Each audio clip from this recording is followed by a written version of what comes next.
The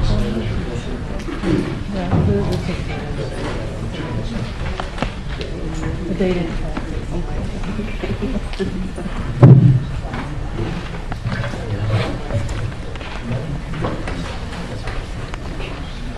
Good evening and welcome to tonight's forum on the Rhode Island Ethics Commission in the wake of the Irons decision. This is an event co-sponsored by Common Cause Rhode Island and the Taubman Center for Public Policy at Brown. I'm Ross Chait, and I'm a professor of public policy at Brown. I'm also the vice chair of the Ethics Commission, but I'm not here tonight to speak as a commissioner. My entire role tonight is as moderator. This event is being videotaped by Operation Clean Government and will be posted on their website and will be broadcast on cable access program called State of the State. Particularly for that reason, we have sort of strict time limits tonight for our speakers in order to ensure that there's plenty of time for questions from the audience and that this entire event be concluded in less than 90 minutes. Let me tell you what the basic format is. We're going to begin with what an overview of the Irons case is. We're then going to have arguments from parties that weighed in on both sides of the case at the Rhode Island Supreme Court, along with a view from the current chair of the commission. And I'll introduce people as we get to their speaking role. And then the discussion of the case will be followed by our first chance for questions from the audience. Those questions will be specifically about the legal issues. Then we'll move to the second part, where we look to the future and talk about what should happen in light of this decision. Essentially, should Rhode Island amend its constitution in response to the Irons decision? That discussion, we'll hear from two people who I think have different views on that. Will also be followed by questions from the audience. So there will be plenty of time for you to ask questions and to hear more from our speakers. So let us begin with an overview of the Irons case. We have the ideal person to give us that overview, and that's Mr. Jason Grammett. He is a staff attorney at the Rhode Island Ethics Commission, and he directs the Commission's education program. Over the past 8 years, he's been the lead prosecutor in several conflict of interest cases involving members of the General Assembly, including the cases against Senator Salona and Representative Fox. He briefed and argued the legislative immunity aspects of the Irons case before the Rhode Island Supreme Court on behalf of the Ethics Commission. He's going to give us an overview of the history and background of the case. Mr. Barrett. Thank you. First, I just want to clarify that I am a staff attorney at the Ethics Commission, and I think it's important for everyone to understand the difference between a staff member of the Ethics Commission, one of the employees, and the commissioners themselves, like Commissioner Chait and Chairwoman Binder, who are actually the Ethics Commission, the people who make the decisions. I do think it's important that we all start on the same page in terms of understanding what the Irons case was all about, because without understanding exactly what the allegations were against former Senator Irons and the way that all played out, it's hard to place what's happened with the Supreme Court decision into the right context in terms of understanding what it means to the Ethics Commission, to the state of Rhode Island. So just briefly, I'll give you the 10 minutes of or less of everything you ever wanted to know about the Ethics Commission and the Irons case. It's important to understand that the Ethics Commission started back in '86 when there was a constitutional convention and ultimately an amendment to the state constitution that established the Rhode Island Ethics Commission and mandated the creation of a constitutional ethics commission that would have jurisdiction over all public officials, all elected officials, all appointed officials, and public employees, and that it would specifically relate to use of position, a code of ethics that would regulate a public official's use of his or her position. So with that background, skip ahead now.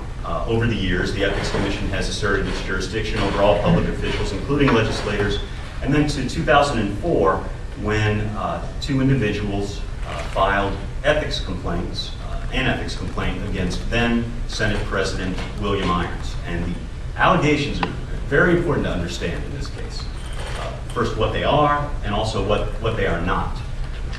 The key provision in the Code of Ethics, the key conflict of interest provision, is that you may not use your position to obtain financial gain for yourself, your family members, your employer or your business associate. Business associate is what we'll be dealing with today.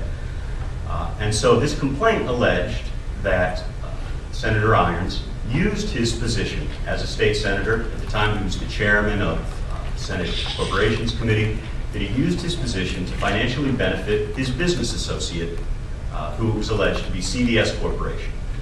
The business association was in the form of a broker relationship, an insurance broker. Senate President Irons received commissions for placing Blue Cross Blue Shield health insurance with CVS, and in the amount of about $25,000 a year in brokerage commissions. So they were business associates. Again, the complaint alleged that he used his office by killing what was known as pharmacy freedom of choice legislation in order to benefit CVS. I don't need to go too far into that, but you'll just have to accept that this legislation was going to end a certain kind of structure that CVS enjoyed that helped it improve its bottom line and its profits. And that was the allegation. And that's the kind of complaint that had come before the Ethics Commission many times and that still comes before the Ethics Commission against other public officials. The complaint went through the normal ethics complaint process, which brought it before the Commission for its most important hearing for a determination of probable cause. The Commission decided that, yes, there is probable cause to believe that Senator Irons did use his office, use his position as a state senator in his committee hearings to kill this pharmacy freedom of choice legislation, that as a result, it was a financial benefit to his business associate, CVS. The next step should have been to either settle the case or to bring it to a full public adjudication before the Ethics Commission. Instead, and that's what brings us here today, Senator Irons filed a motion to dismiss and claimed that the Ethics Commission had no jurisdiction over him for this particular claim because of what's known as the Speech and Debate Clause. The Speech and Debate Clause is a part of the Rhode Island Constitution. It's a part of the federal Constitution. It's a part of the constitutions of most states that says that no one is allowed to question a legislator concerning his or her core legislative activities outside of the legislative chamber itself. And so if that is applied, what it would mean is that any core legislative activity would be voting, committee work, as in the case here, introducing legislation.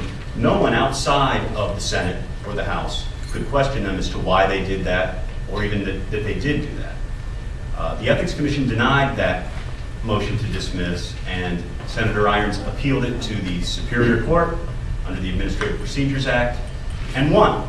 Judge Darrigan agreed with Senator Irons, at that point it was former Senator Irons, that the Ethics Commission had no jurisdiction, that the Speech and Debate Clause superseded, even though it was enacted previous to the later enacted Ethics Amendment, that it would be applied, not the later enacted Ethics Amendment, and that the case must be dismissed. The Ethics Commission then appealed that to the Rhode Island Supreme Court, which in this case, because it's a Rhode Island constitutional issue, that's the court of last review. It can't be appealed beyond that. And the Supreme Court affirmed the decision of Judge Darrigan, holding that the Ethics Commission did not have jurisdiction over this type of case involving a core legislative activity. I should also say that along with that, it wasn't a complete loss for the Ethics Commission. There was also an issue of jury trial, whether or not Irons was entitled to a jury trial, and that was briefed and argued by one of my colleagues at the Commission, Catherine DeRezzo, and we won that aspect of the case. And so people are not entitled to a jury trial before the Ethics Commission. To finish up, though, just to make sure that we're all on the same page before we move into talking about, and the other great panelists talk about some of these issues, I want to clarify exactly what Senator Irons was charged with and is therefore something that we can't bring any longer, and what he was not charged with.